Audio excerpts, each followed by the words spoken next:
Yeah.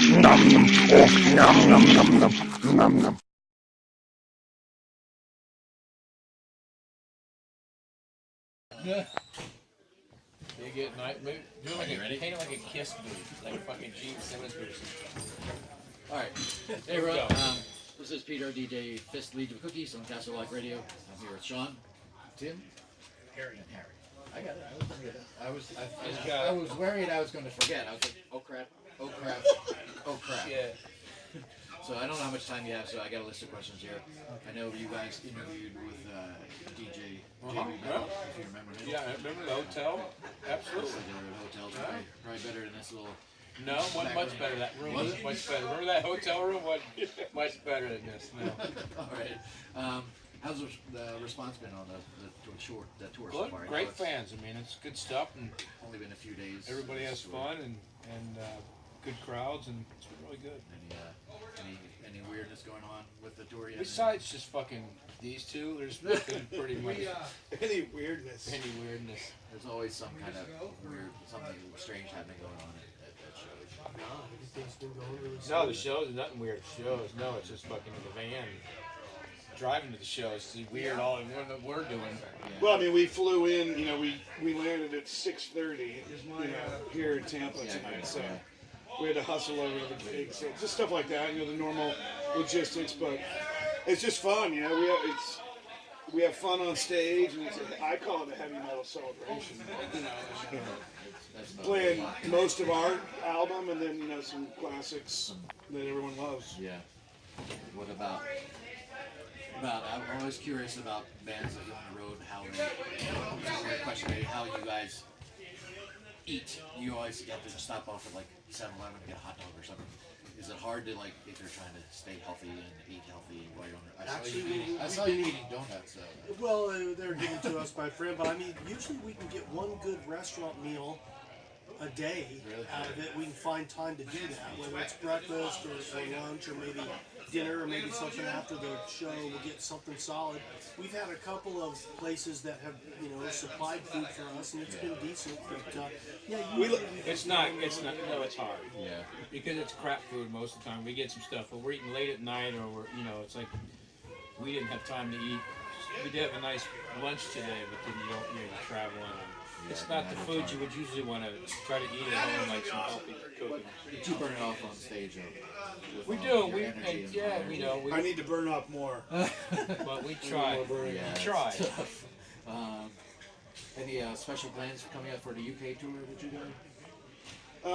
Steve Grimmett's going to join us one of the dates. Okay. We're going to present him with his honorary Fourth Tremor vest. Yeah. Nice. He's really excited about that, and he filled in for Harry and a Vine, helped us out. How did that go? Great. It was good. It was really cool. Steve's a great guy. It's funny to have him because we all kind of were fans of Grim Reaper and watching the video and See You in Hell, and it was, to me it was pretty awesome to have Steve come up and sing with us. It's one of those things you add to your list. You get to jam with people and meet people and stuff. And here we are, all friends with Steve now. And he's a great guy. Good that he's getting back out after this. Yeah, it's great. I mean, we get to park closer too. So it's nice. That's good. What else we got?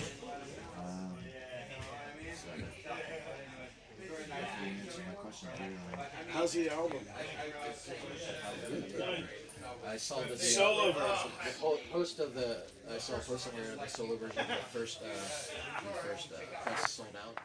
A few thousand in the first run, and we just kind of made it as kind of a collector thing. Yeah. And did not expect that response.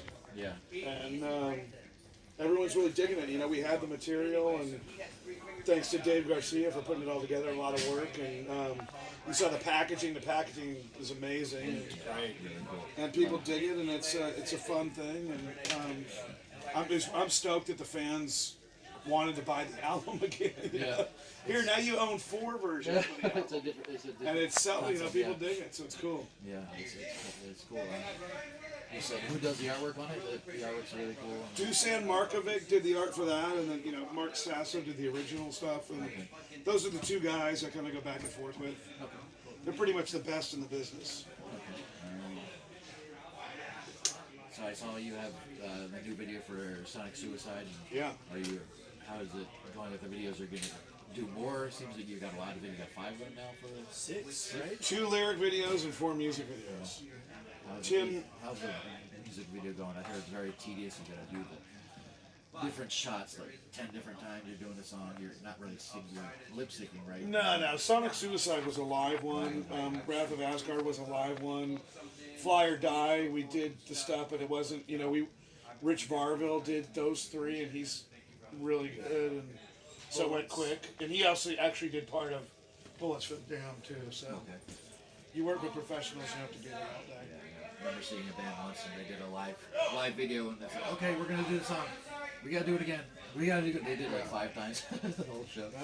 Yeah, Rich is really organized, and he knew what he wanted to do before we even got there, and where he wanted to get us and what shots he wanted to take. So we were there maybe 4 hours, and then we were done. But Tim insisted if he was going to do this project that we had at least half the songs on the album had to have music videos. I'm like, all right. Yeah, so we're getting there. I would like to have all of them now that we've got half done. I figure we actually have 12 songs on the record, and we're thinking about making 14 videos.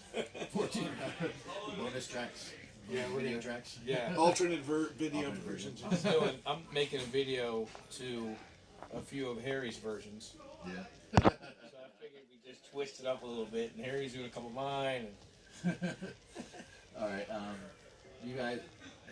You guys have, if you have kids, how do they feel about your music? Are they old enough to realize, hey, my dad's a singer? Yeah, they dig it. They don't really, care too much. It's taken them a while to. I take them out on the road with me every now and then if I can, and my son's excited about seeing the fans and realizing that wow, you're kind of something. I don't think they ever realized it until they went on the road with me. And, and they really get excited when we're out at home and we go somewhere and people recognize me, say something. My son he doesn't care too much about my music. Yeah. He cares more about that I am somebody. Yeah. It's like, wait, Dad, you are somebody. So, but they like that whole scene. They like, my son wants to do something like that. Oh, cool. He wants to do music. So he likes to see all that stuff. My daughter, she says, "Oh, there's Dad with his music," and it's hard to get her into anything. Yeah, my son's not into. He's into the stuff the kids listen to, just like I was into certain, stuff in my time, and he's into stuff of his time. So he's not. He's not into the hard rock. He's into just the pop and whatever's actually popular. He says. Yeah, there's a lot of pop music these days. That's all right. You know what? He can do whatever he wants to do with that stuff. That's what makes it exciting for everybody. I don't care what he listens to. Yeah, unless it's gangster rap. Maybe not even country. Country I could do. Or anything else but rock. No, I'm kidding. Anything else but rock. All right, I know you guys are probably busy. I'm gonna wrap up with just a few more questions. One specifically for you. How's the response been to the Held Hostage Epic album? I haven't even paid too much attention. It actually seems like it's pretty good. It was a neat thing for me to do because it was kind of a rock and roll kind of record. And the reason why I really did it was because they raised money for veterans.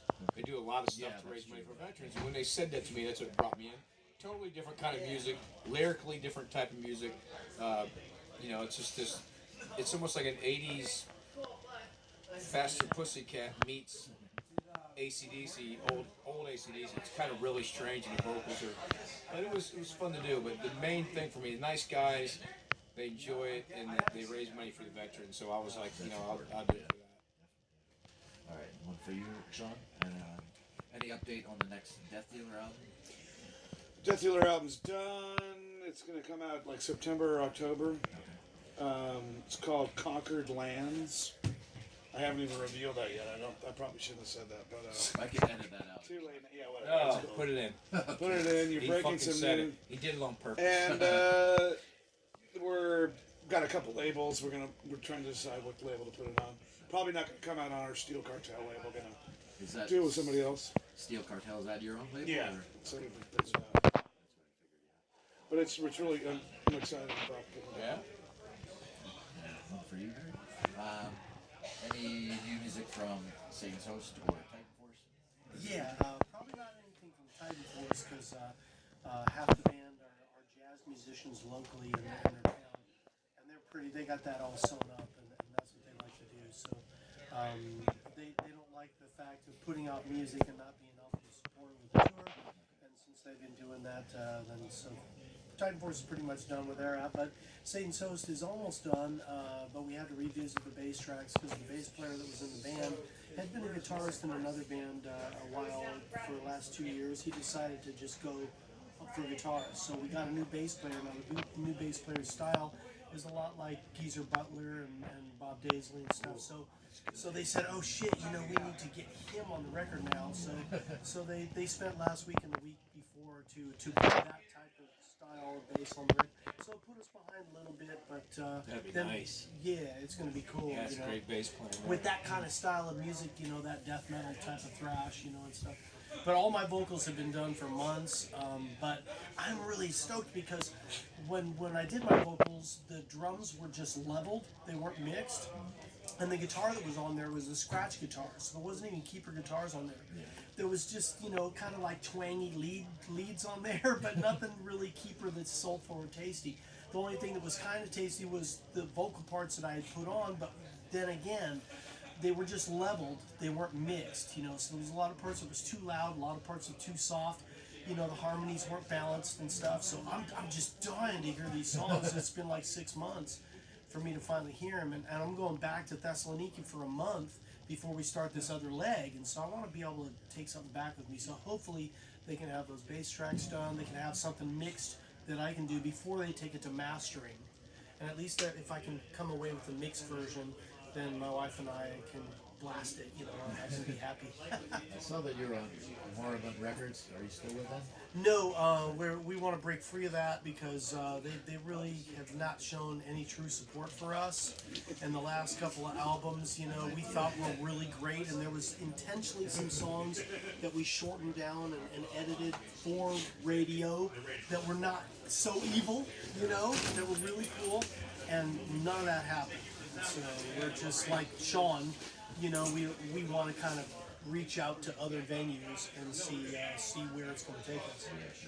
The company I work for, actually, we host their website, Moribund Records. Like, well, I know them, and then I saw you were on Moribund Records, and honestly, the guy's kind of a jerk. Well, I mean, he just he's a pain in the butt. I see he says he wants to do stuff, and he's earnest about it, and then what it comes down to it is he's really not interested in doing anything.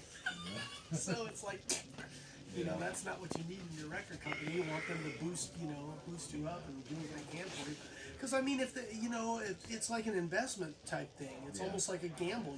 You need money to start gambling with.